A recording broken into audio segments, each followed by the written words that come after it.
مقاصدنا واغفر لنا ما مضى يا واسع الكرم. محمد سيد الكونين والثقلين والفريقين من عرب ومن عدم. يا رب بالمصطفى بلغ مقاصدنا واغفر لنا ما مضى يا واسع الكرم. هو الحبيب الذي ترجى شفاعته لكل هول من الأحوال المدائمين. يا رب بالمصطفى بلغ مقاصدنا واغفر لنا ما مضى يا واسع الكرم. يا رب واجعل رجائي غير مناكس لديك واجعل حسابي غير منحرم. يا رب بالمصطفى بلغ مقاصدنا واغفر لنا ما مضى يا واسع الكرم. وكن على جمعنا الحاضر بمغفرة تمحو خطايانا في بدع ومتهتم. يا رب بالمصطفى بلغ مقاصدنا واغفر لنا ما مضى يا واسع الكرم. وصل على المختار ما طلعت شمس النهار ولا تعجوز رميم. يا رب بالمصطفى بلغ مقاصدنا واغفر لنا ما مضى يا واسع الكرم. والآل والصحب والأنصار من تبعوا هداه واعترفوا بالعهد والزمن. يا رب بالمصطفى بلغ مقاصدنا واغفر لنا ما مضى يا واسع الكرم. اللهم صل وسلم وبارك عليه.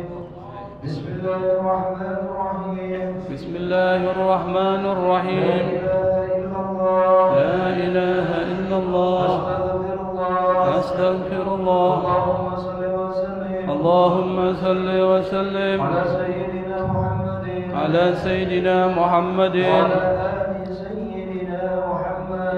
وعلى آل سيدنا محمد وافتح لنا به وافتح لنا به أبواب علمك أبواب علمك كما فتحتها على أنبيائك وعلمائك المتقدمين والمتأخرين وانشر علينا رحمتك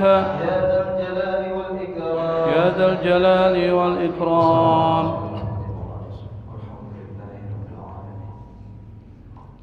بسم الله الرحمن الرحيم. الحمد لله الواجب الوجود الدائم العطاء والجود الموجود قبل كل موجود. اللهم صل وسلم على سيدنا محمد سر حياة الوجود والسبب الأعظم لكل موجود.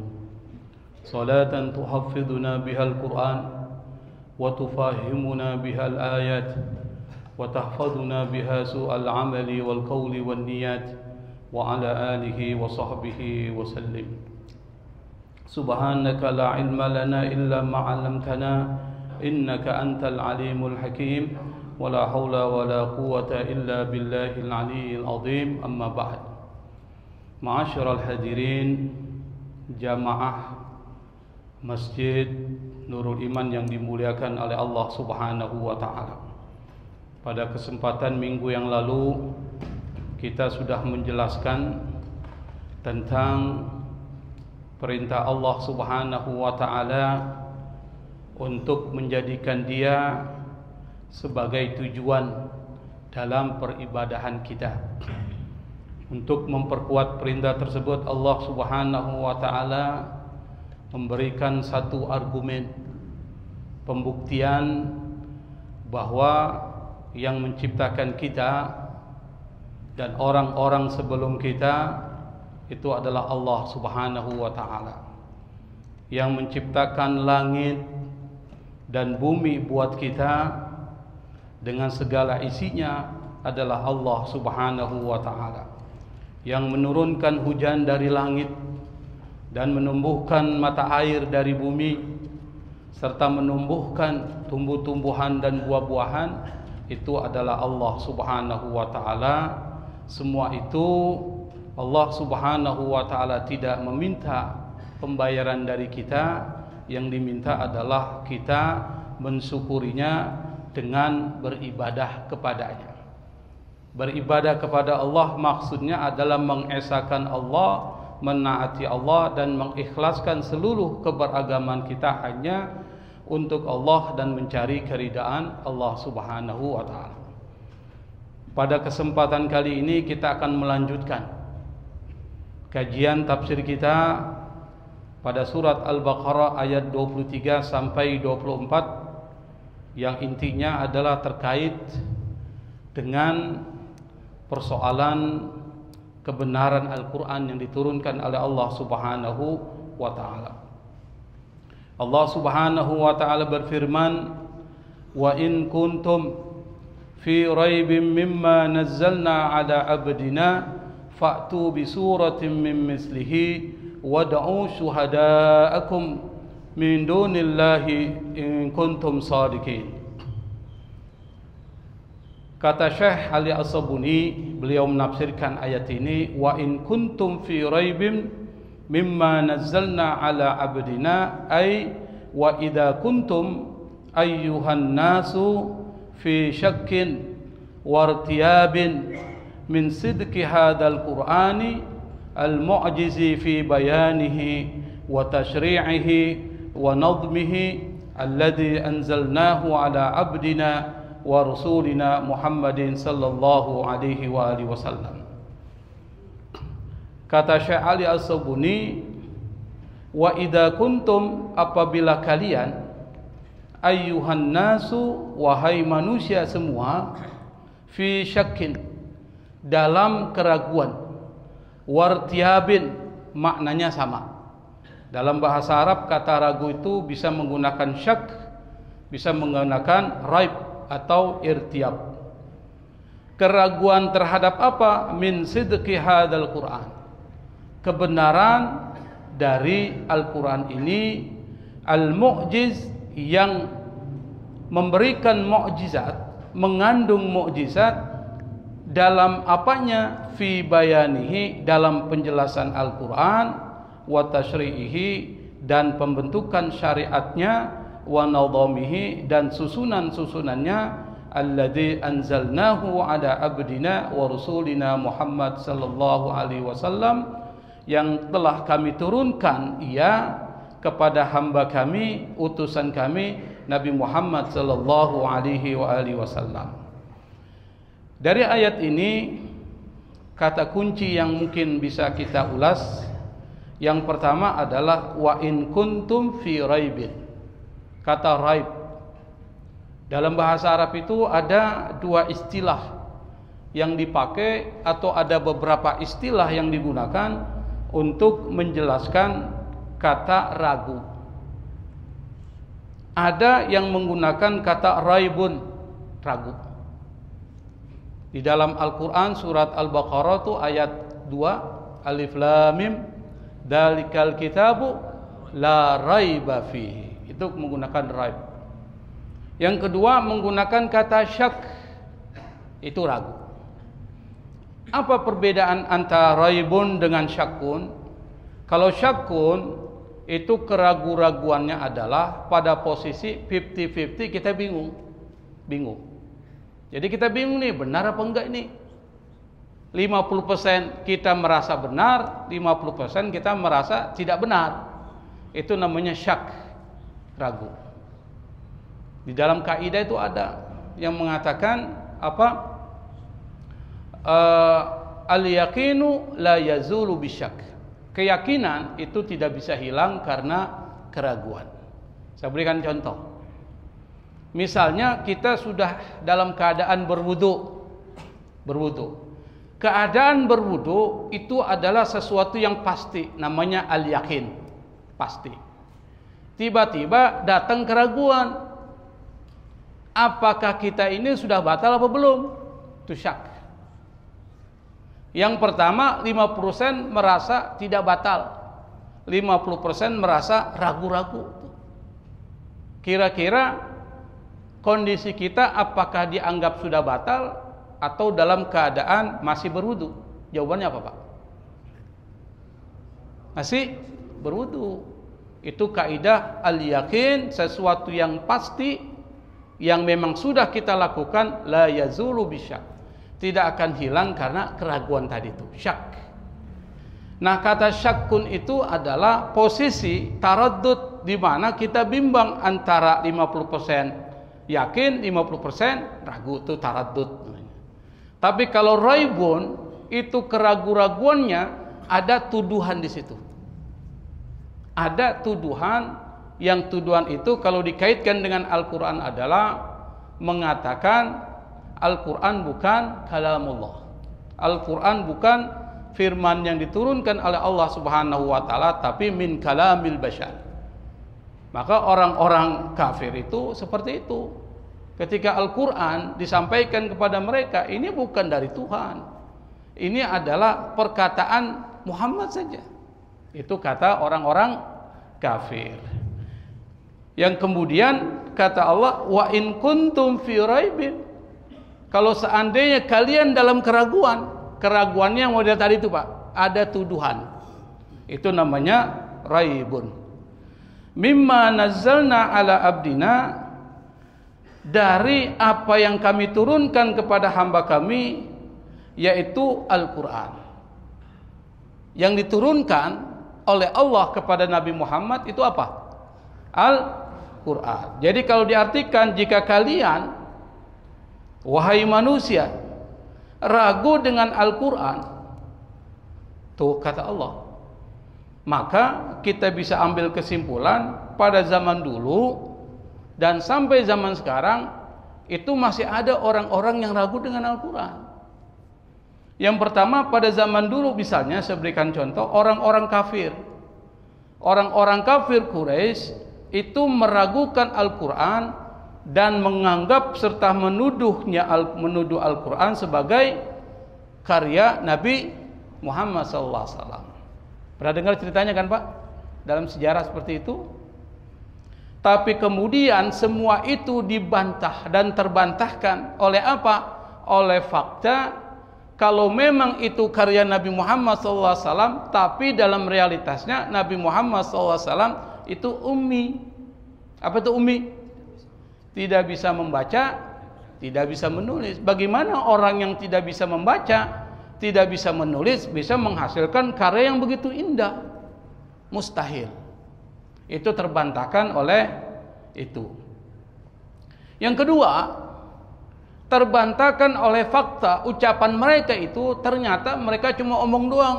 Pada saat ketika diminta oleh Allah untuk memberikan tandingan, tak satu pun yang mampu membuat tandingan. Berarti ini mengatakan bahwa Al-Quran ini la raiba fihi, tidak ada keraguan, memang datang dari Allah. Itu yang pertama. Yang kedua, pada zaman-zaman kontemporer saat ini masih banyak orang-orang yang beranggapan seperti itu. Siapa mereka? Orang-orang barat yang mempelajari Islam atau mempelajari Timur. Dulu mempelajari Timur, misalnya apa? Timur Tengah, Asia Timur, dan seterusnya, India, Pakistan, Asia Selatan. Itu namanya kajian orientalis. Tapi kemudian kajian itu mengerucut kepada kajian terhadap Islam, lalu mengerucut kepada kajian terhadap Al-Quran dan hadis Nabi Muhammad SAW. Itu disebut dengan orientalis. Orientalis mengatakan bahwa Al-Quran itu diragukan keotentikannya, orisinalitasnya, keasliannya, apa betul ini dari Allah atau bukan. Itu diragukan oleh siapa? Orang-orang orientalis. Zaman sekarang nih Pak. Mereka mengatakan Al-Quran itu sumbernya dua. Dari Tuhan itu sendiri, tapi juga dari Nabi Muhammad SAW. Dan mereka beranggapan bahwa wahyu Al-Quran itu bersumber dari Allah, tetapi diproduksi oleh Nabi Muhammad SAW dengan bahasanya sendiri, yaitu bahasa Arab. Itu ada yang seperti itu. Bahkan itu mempengaruhi pimpinan Mahat Az-Zaitun. Di mana Pak Mahat Zaitun? Di Indramayu. Yang mengatakan Al-Quran itu adalah dari Allah, tapi dibuat berdasarkan perkataan Nabi Muhammad. Makanya santrinya pada saat ketika khutbah, dia mengatakan qala Muhammadun fil Quran. Lebih parah lagi, Nabi Muhammad berkata di dalam Al-Quran. Itu menandakan bahwa mereka ini adalah orang yang tidak mengerti tentang Al-Quran, termasuk orientalis. Kita nggak bisa salahkan mereka, karena mereka bukan orang beriman. Mereka hanya menyajikan kajian berdasarkan pendekatan-pendekatan sosiologis dan pendekatan-pendekatan lain. Dan bahkan di kalangan Syiah sendiri itu meragukan Al-Quran yang sekarang, menurut sebagian orang. Tapi saya tidak begitu tahu karena belum mempelajari secara lebih mendalam tentang Syiah. Tapi menurut sebagian ungkapan orang itu meragukan Al-Quran sebagai satu murni datang dari Allah. Tapi mereka menganggap sudah ada yang disebut dengan perubahan. Tapi terlepas dari hal tersebut, memang dari zaman dulu sampai zaman sekarang itu pasti ada yang meragukan Al-Quran. Dan itu sudah disebutkan oleh Allah dalam Al-Quran. Maka kemudian Allah tantang, fa'tu bi suratim mim mithli. Kalau memang kalian ragu sampai menuduh Al-Quran itu min kalamil bashar, perkataan manusia, perkataan Muhammad, kata Allah, fa'tu bi surah. Coba buat satu surat, datangkan satu surat yang kalian buat seperti Al-Quran. Tantangannya. Dan tantangan ini sebenarnya sudah terjadi 3 tantangan oleh Allah, tapi belum ada satupun yang mampu menandingi tantangan Allah. Apa tantangan yang pertama?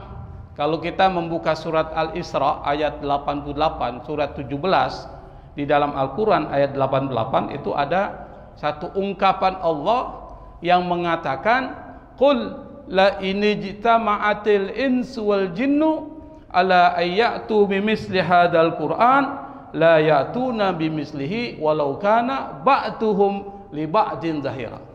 Kata Allah, katakan ya Muhammad, seandainya bersatu, berkolaborasi. Siapa yang bersatu dan berkolaborasi? Manusia dan jin, untuk membuat yang serupa dengan Al-Quran, la ya'tuna bimisli. Mereka pasti tidak akan mampu mendatangkan yang serupa dengan Al-Quran. Walau kana ba'duhum li ba'din zahira. Meskipun sebagian dari mereka dengan sebagian yang lain itu bersatu padu, saling bantu-membantu. Enggak mungkin. Karena ada Pak di dalam masyarakat Arab, pada saat mereka bikin syair, itu kadang-kala mereka minta bantuan jin. Sehingga syairnya banyak yang bagus-bagus. Jadi ada bantuan, ada cawe-cawenya jin situ. Makanya Allah katakan, seandainya kalian bersatu padu dengan jin dan manusia untuk membuat serupa dengan Al-Quran, enggak mungkin kalian mampu melakukan itu. Itu tantangan pertama. Tantangan yang kedua, di dalam surat Hud ayat 13, itu Allah Subhanahu wa taala menantang.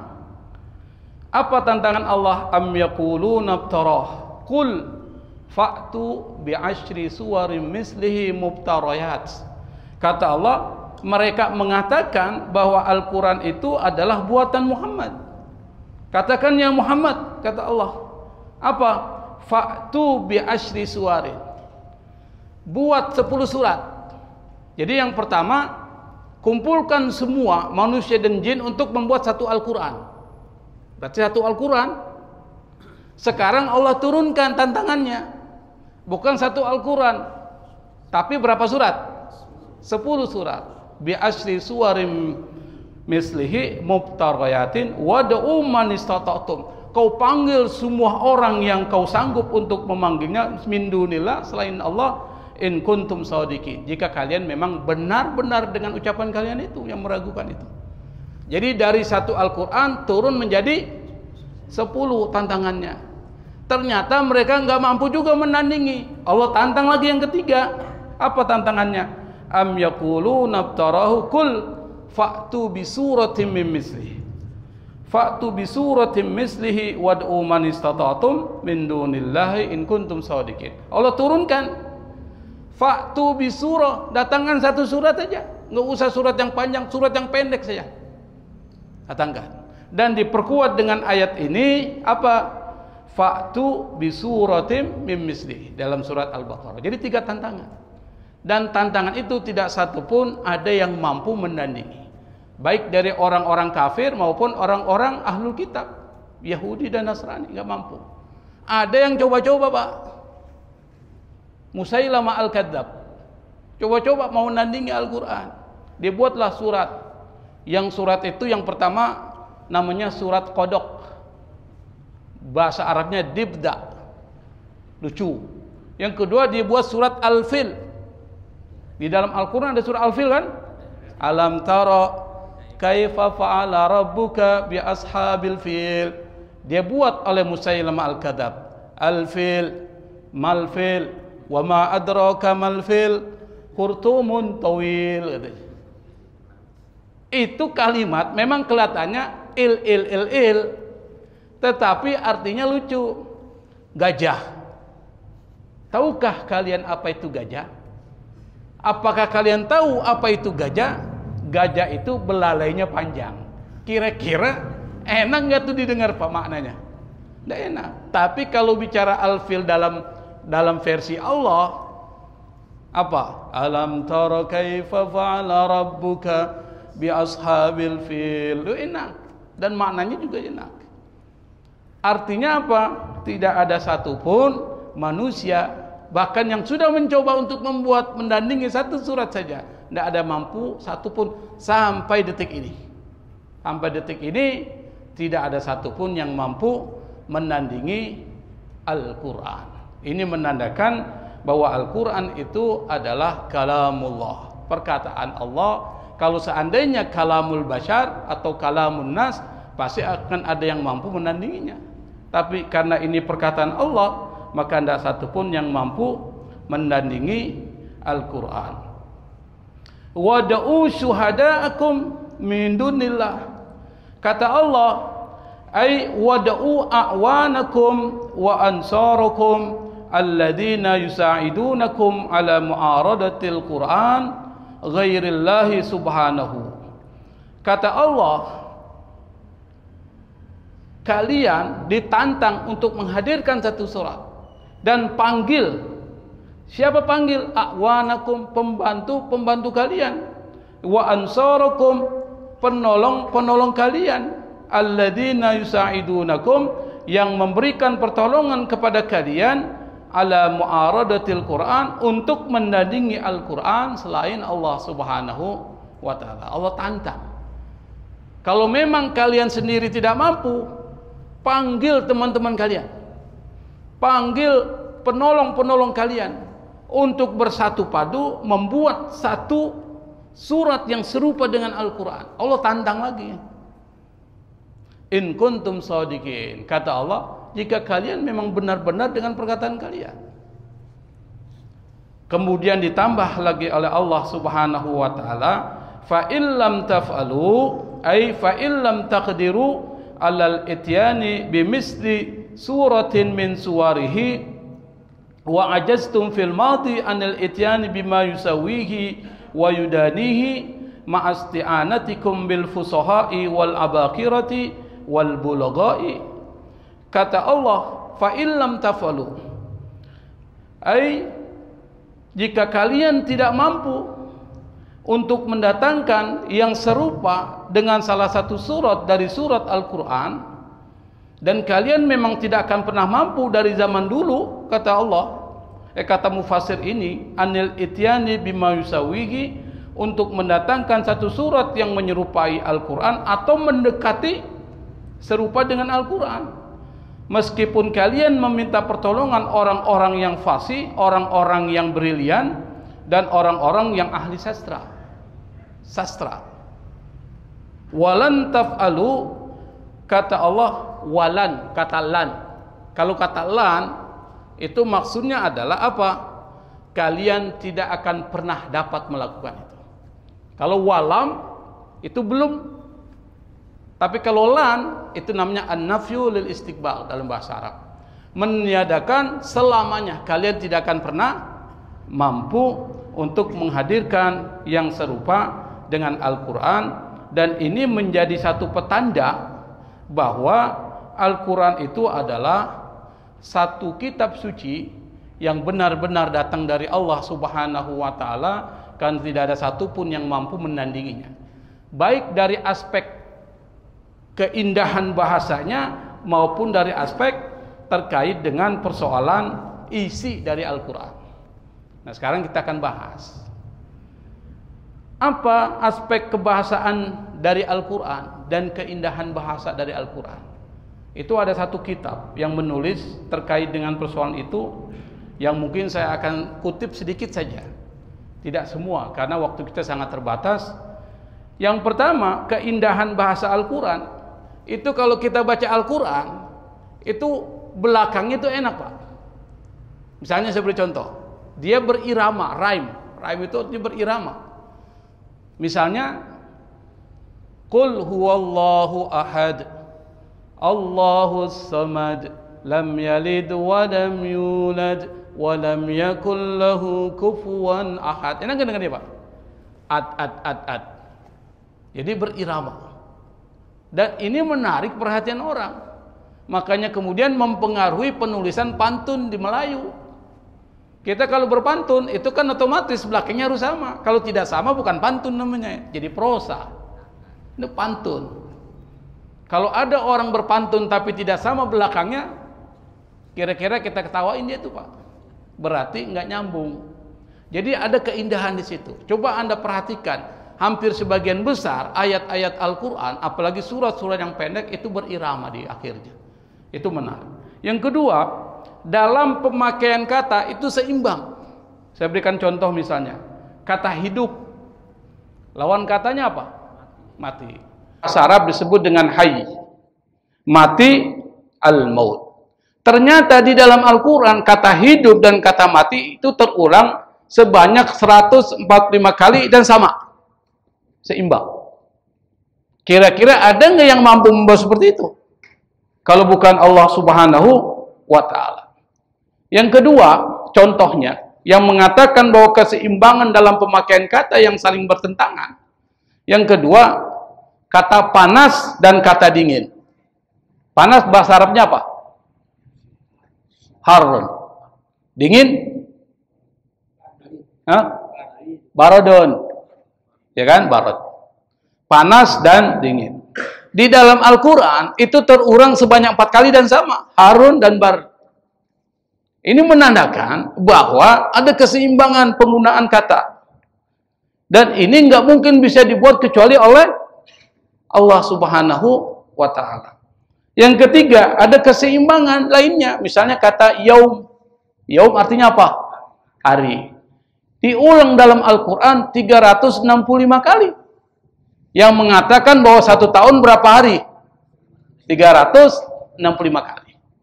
Ini luar biasa, Pak. Kemudian kata ayam, yaumun itu bentuk tunggal, jamaknya ayam. Kalau bentuknya 2 disebut dengan musanna, itu yaumain, yaumani, yaumain. Ternyata di dalam Al-Quran kata ayam disebutkan sebanyak 30 kali. Berarti 1 bulan berapa hari? 30 kali. Itu kehebatan Quran. Itu baru beberapa contoh. Tapi kalau ingin mendalami lagi, baca kitabnya itu. Itu disebutkan.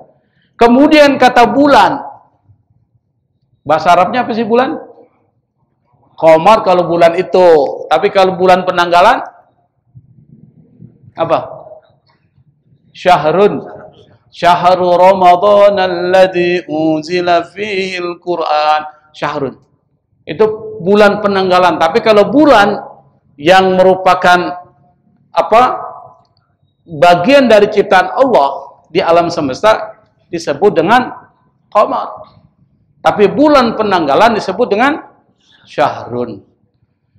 Di dalam Al-Quran kata syahrun itu terulang sebanyak 12 kali.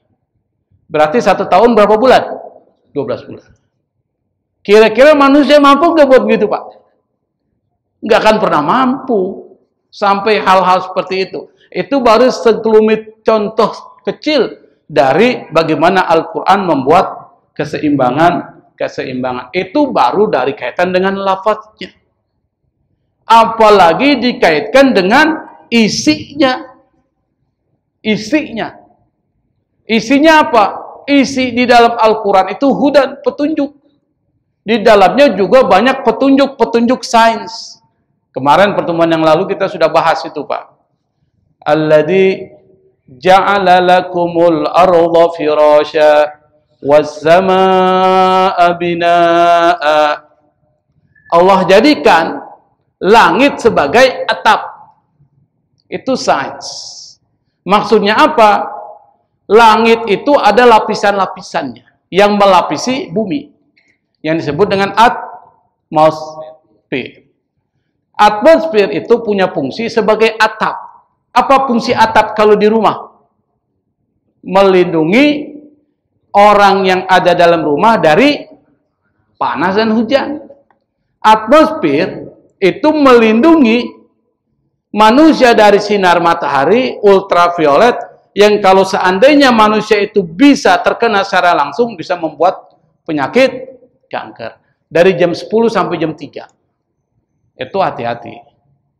Yang kedua, melindungi bumi dari apa? Serangan-serangan meteor yang berjatuhan. Makanya kalau kita lihat ada meteor jatuh tuh, kok bumi nggak hancur ya? Betul Pak ya? Kita lihat, itu kan meteor besar itu.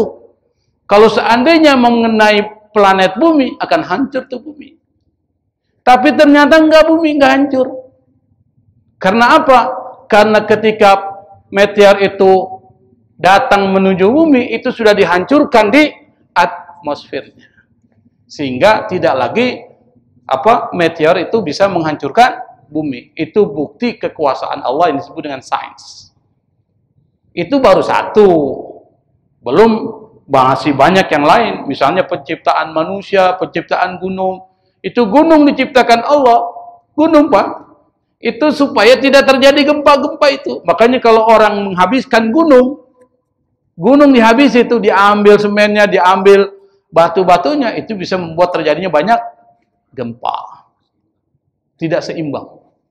Dan masih banyak lainnya di dalam ayat di dalam Al-Quran yang berbicara tentang itu, termasuk misalnya marajal bahraini yaltaqiyan bainahuma barzakhul la yabghiyan. Ada dua lautan yang bertemu. Tapi masing-masing tidak saling menyampuri. Yang satu asin, yang satu tawar. Kok bisa? Ternyata terbukti dalam Al-Quran. Dan pada saat ketika ada seorang penyelam masuk ke dalam dasar lautan, dilihat, loh ini ada seperti barzakh, ada seperti pemisah.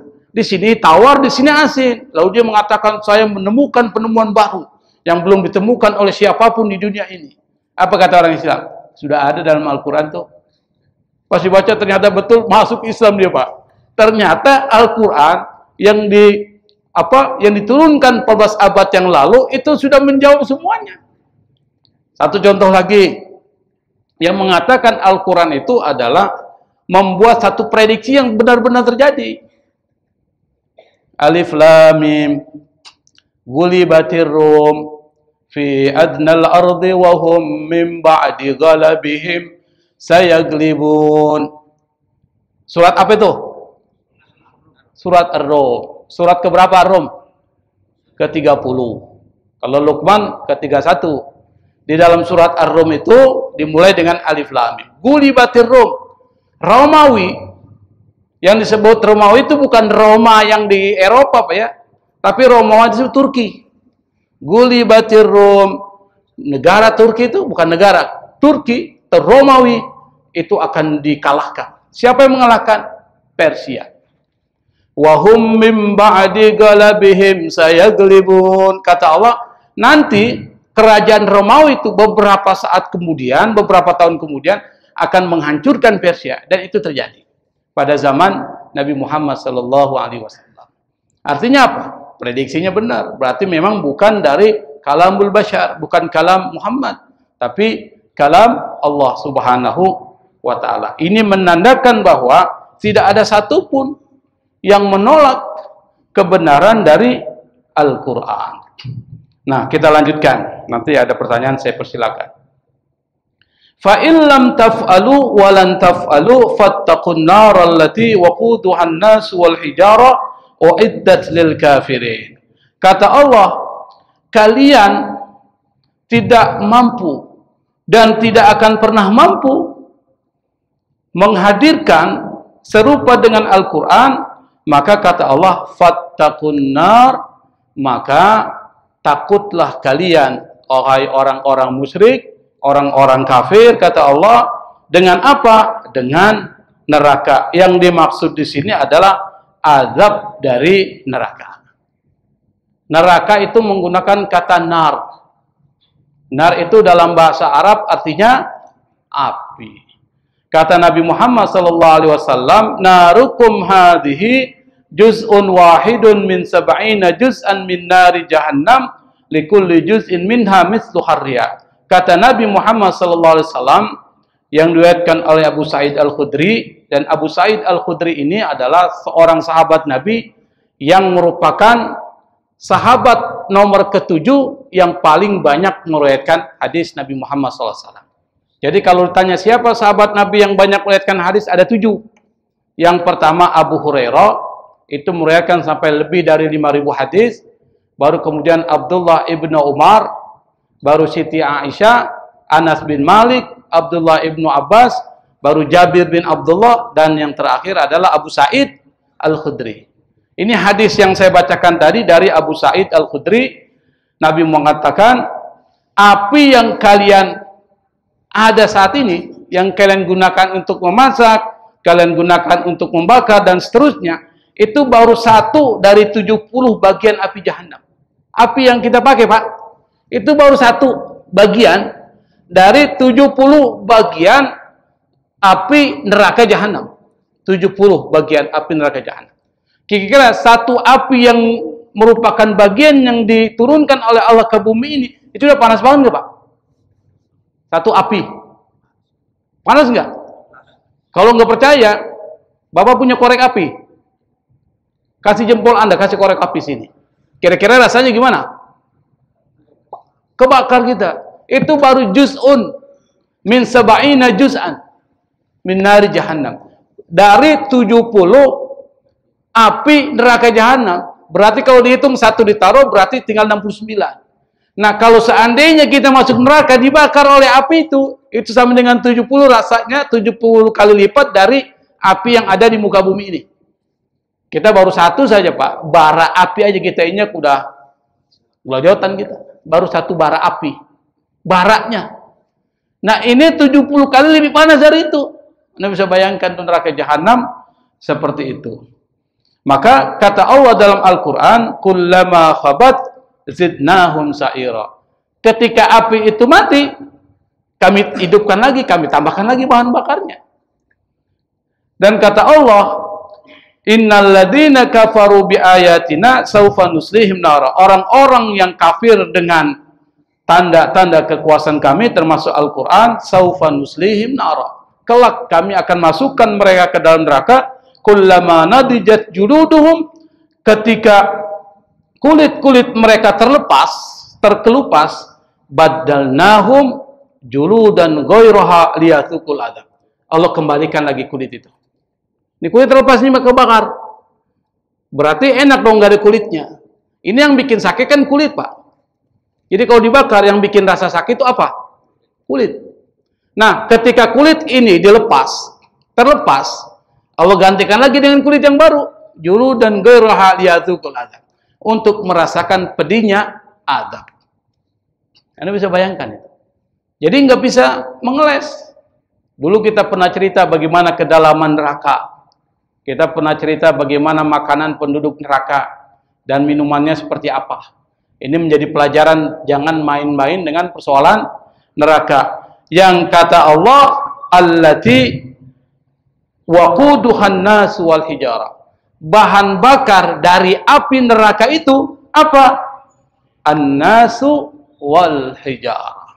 Jadi dua bahan bakarnya. Apa yang pertama? Manusia.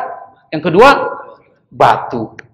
Di dalam tafsir As-Sabuni disebutkan, ittaqun naral lati madatuhal lati tus'alu biha wa tudramu liiqadiha iyal kufar wal asnamul lati abaduha min dunillahi ka qaulihi ta'ala innakum wa ma ta'buduna min dunillahi hasabu jahannam.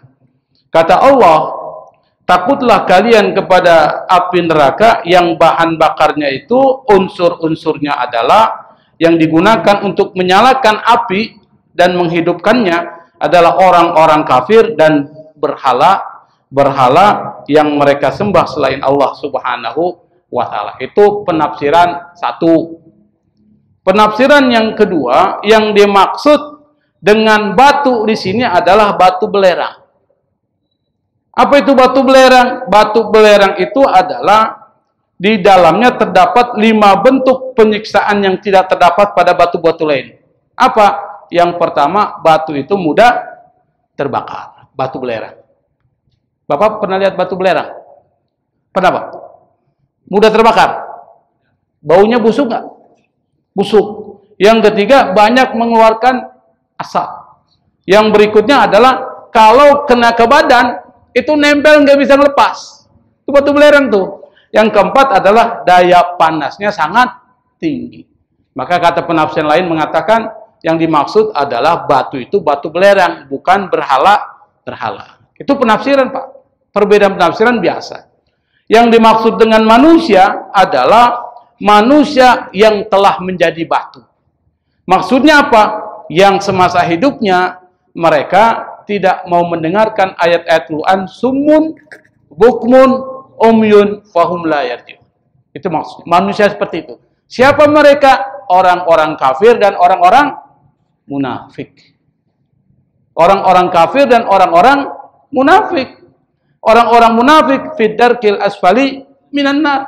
Dia berada pada dasar yang paling dasar dari api neraka. Kenapa? Karena mereka itu menjadi keras selaksana batu dan itu kemudian dijadikan bahan bakar neraka. Maka Allah pernah mengatakan dalam surat Al-Isra ayat 50, "Qul kunu hijaratan aw hadida." Apa kata Allah? Katakan, kunu hijaratan, jadilah kalian menjadi batu. Aw hadida, menjadi besi. Artinya apa?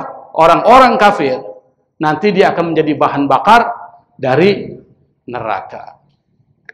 Uiddat lil kafirin. Dipertegas di sini disediakan buat orang-orang kafir. Jadi dua ayat ini ingin memberikan pesan moral kepada kita bahwa Al-Qur'an itu bukan sembarang kitab. Al-Qur'an itu la raiba fi. Tidak diragukan, yang di dalamnya banyak kemukjizatan dan di dalamnya banyak pesan-pesan yang kalau kita jalankan dalam kehidupan sehari-hari kita akan mendapatkan kebahagiaan. Yang kedua, kalau kita tidak menjalankan Al-Quran, maka dipersiapkan bagi kita adalah neraka yang bahan bakarnya adalah manusia yang mengeras seperti batu karena tuli, tidak mendengar ayat-ayat Allah dan tidak bisa melihat kebenaran. Yang kedua adalah batu yang di sini bisa masuk kategori berhala dan bisa juga masuk kategori batu yang saya sebutkan tadi. Wallahul musta'an, wallahul muwaffiq ila aqwamit thariq, wal afwa minkum, wassalamu alaikum warahmatullahi wabarakatuh.